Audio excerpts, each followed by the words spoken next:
And I love this job, but it's a weird job. Traveling as a comedian is weird, but you get to travel the country. Like, I've been to Iowa. Brag. Okay, all right. Have any of you been to Iowa? That's what I thought. Okay, all right. Okay, that's what I thought. Okay. Yeah, and I was in my Uber one time, and I was going to the comedy club, and I told my Uber driver, because I saw a billboard that said "Visit Wisconsin," and I said, "Hey, I'm going to be in Milwaukee next week," and he goes, "Ugh, there is nothing to do in Wisconsin." And I was like, "Sir, you live in Iowa. You don't have a hill to stand on, literally or figuratively. Like, I don't know what you want, okay?" But my favorite thing about travel is the airport Chili's. Oh, I love it. It is my Disneyland. I am there for it. Because the airport Chili's is like the JV of humanity, right? Because the best, they're in the Delta Sky Lounge, and the best of the rest go to Chili's, right? And I'm there, and I'm people watching, right? And I just love spending $42 on a fajita. Like, I live for that. And one time at a bar, this guy sat a few seats away from me, and then a girl sat right next to him. And they were flirting, and it was really cute. And I was like, okay, like, I love love. So I'm like, I am seated, okay? And I was like listening in, and then he was like kind of smooth. He was like shooting his shot. Like, he was a 3, doing his best. Right. And she was a 9, doing community service. And I was like, get me another fajita. It's getting good. Like, right? He has, as the children called, the Riz. Okay, I was like, I love this. I was like, you got this, champ. Let's go, buddy.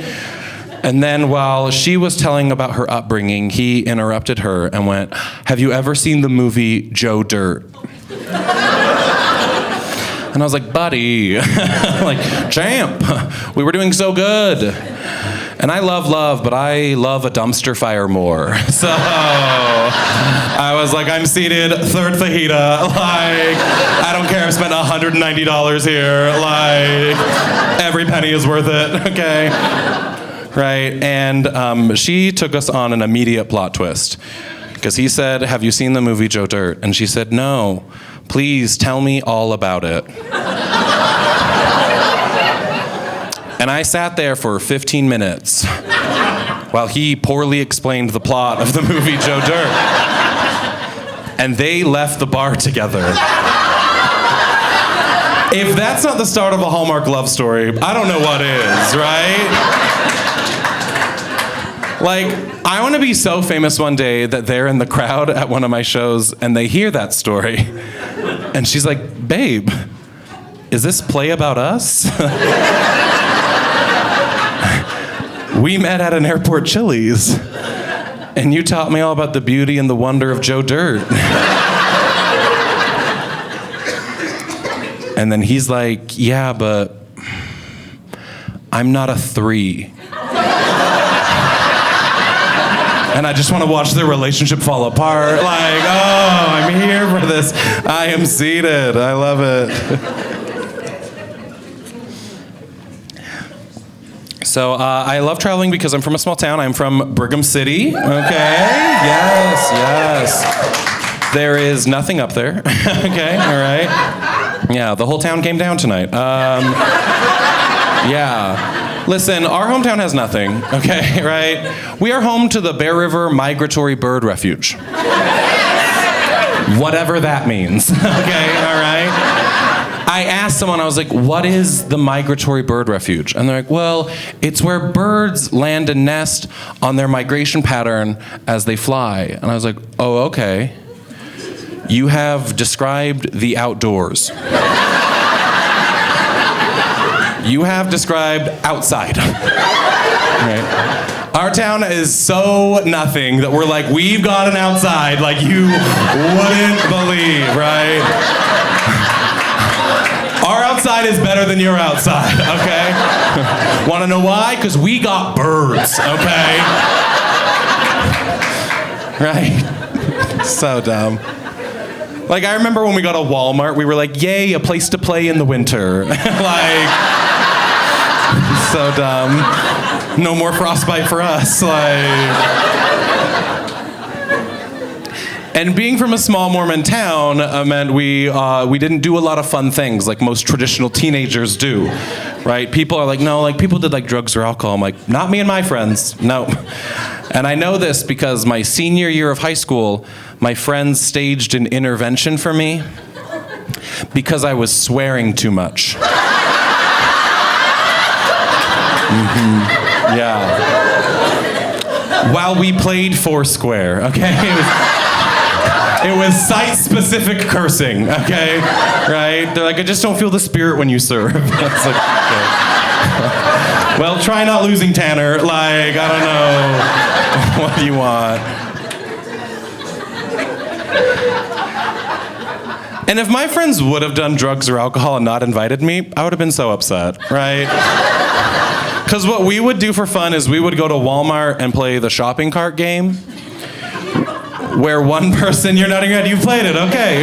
Brigham City? Okay, all right. The facts are checking out, all right. So one person would leave the group and the rest would huddle around the cart, and we would go around the store, and everyone would put one item in the cart, and that friend would come back and guess who put what item in the cart. Yeah. So if after doing that for 3.5 hours, my friends would have dropped me off and then gone into the woods to do cocaine, I would have been upset. I was like, I know I didn't graduate from DARE, but I could have said no. Like, 5th grade was a busy time. Like, my girlfriend dumped me. Like, she dumped me because my hands were too dry. That was the only reason. Which meant she was okay with this, but not with this. Like, I don't get women, okay? I don't get it.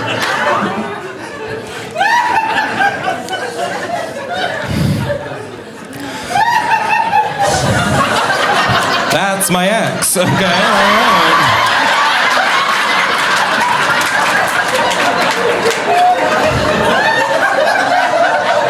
She haunts me to this day.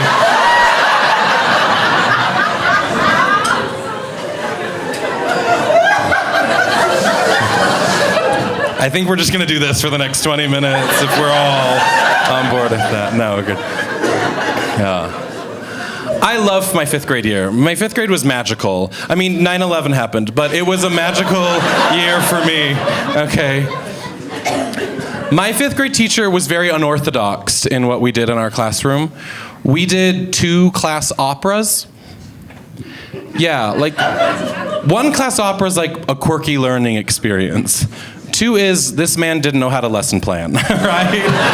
Like, we did it once and he's like, run it back. Like, all right, yeah. And so he also instituted a classroom economy, where we would get paid to do jobs in the classroom. And we had like a librarian who took care of the books. We had a post office who you would pay and they would pass notes in class. I was the janitor, so I was in charge of emptying the garbage liners every day. And we were paid as society views our jobs. So I was the lowest earning student in the classroom. And we had to pay rent on our desks and chairs. And I couldn't afford both. So I had to sublet from my friend Robbie's desk, right? This man is 10 years old, is learning about passive income without a podcast or a backwards hat. Like, the learning in that classroom was unreal, okay? We also had a lottery, for whatever strange reason, where you would fill out the keep this coupon, and you'd pay $1, and you'd put it in an old ice cream bucket, and at the end of the week, he would draw out a coupon, and if your name was on it, you won all the money from the lottery. And I entered with all my remaining money every week and never won. And so I was getting pretty desperate. And he then decided we were gonna have a class president, and the president would become the highest paid student in the classroom. And my friend really wanted to be class president and said, hey, will you be my campaign manager? And when I win, I will pay you with my president money. And I was like, I'm on board with this, right? And after 2 weeks of heavy campaigning, we lost. And it felt personal. because his entire platform was helping the little guy and pointed to me. And the classroom heard that and was like, no. They're like, I believe everyone in this class should have affordable desk care. And everyone's like, keep Ryan poor. Right? Like, our favorite thing about Ryan is his poverty. Like, it was a lot. And for the 2 weeks we campaigned, I shirked all of my janitorial duties.